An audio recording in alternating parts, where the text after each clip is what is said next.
Christmas, yeah. Well, I'm moving down that line,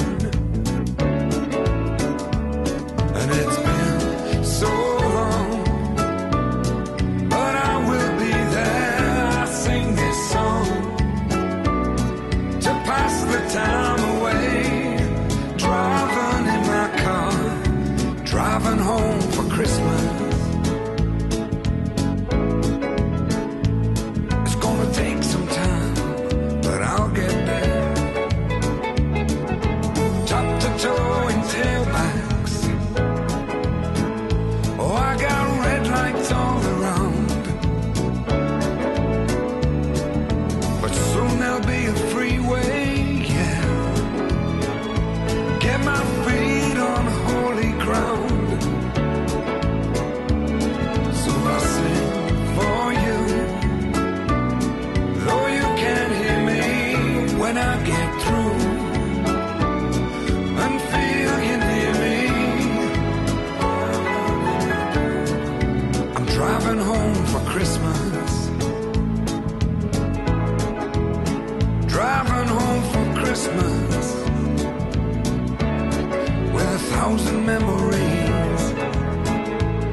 Just the same.